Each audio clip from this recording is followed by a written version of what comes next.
శేఖర్ కమల సినిమాలు అంటూనే నేచురాలిటీకి దగ్గరగా ఉంటాయి. ఏకంగా మన జీవితంలోని ఎన్నో సన్నివేశాలు శేఖర్ కమల సినిమాల్లో కనిపిస్తూ ఉంటాయి. ఎప్పుడు చిన్న హీరోలతో సినిమాలు చేసి పెద్ద హిట్ కొట్టే శేఖర్ కమల ఇప్పుడు పెద్ద స్టార్స్ తో చేస్తున్న సినిమా కుబేరా.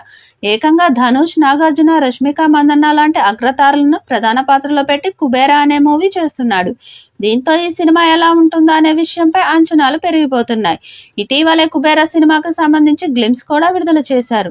ఈ గ్లిమ్స్ కి మంచి రెస్పాన్స్ వస్తుంది. ఇక ఈ గ్లిమ్స్ పై విడుదలైన తర్వాత చూస్తే ఈ మూవీలో ధనుష్ బిచ్చగాడి పాత్రలో కనిపించబోతున్నాడు అన్నది తెలుస్తోంది. ధనుష్ బిచ్చగాడిలా, నాగార్జున పోలీస్ ఆఫీసర్ గా, రష్మిక పల్లెటూరు అమ్మాయిలా కనిపిస్తుంది. దీంతో కుబేరా కథ ఇదే అంటూ ఓ వార్త వైరల్ గా మారిపోయింది. ధనుష్ ఒక బిజినెస్ మ్యాన్ డబ్బు కొట్టేసి ఆ డబ్బు కాపాడుకోవటం కోసం బిచ్చగాడు అవతారం ఎత్తుతాడట. ఇక ధనుష్ ను పట్టుకునేందుకు పోలీస్ ఆఫీసర్ నాగార్జున వెతుకుతుంటాడు. ఇలా ఆసక్తిగా సినిమా సాగుతున్న సమయంలోనే కథను మలుపు తిప్పే పాత్రలో రష్మిక కనిపిస్తుందట. రష్మిక పాత్ర ఏంటి, ధనుష్ డబ్బు ఎవరి నుంచి కొట్టేశాడు అన్నదే ఈ సినిమాలోని ముఖ్య సారాంశంగా ఉంటుందట. ఇక ఈ కథలో ఎన్నో ట్విస్టులు కూడా ఉంటాయి అంటూ ఓ వార్త వైరల్ గా మారింది. మరి ఇది ఎంతవరకు నిజం అన్నది మాత్రం సినిమా విడుదలయ్యాకే తెలుస్తుంది.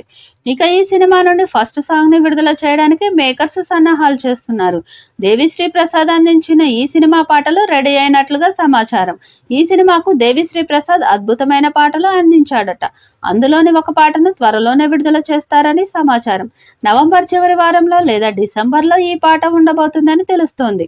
ఈ పాట విడుదలయ్యాక సినిమా మీద అంచనాలు మరింత పెరుగుతాయని సమాచారం.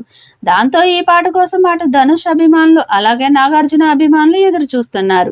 మరి ఈ పాటతో కుబేరా సినిమా మీద అంచనాలు ఏ స్థాయిలో పెరుగుతాయో చూడాలి.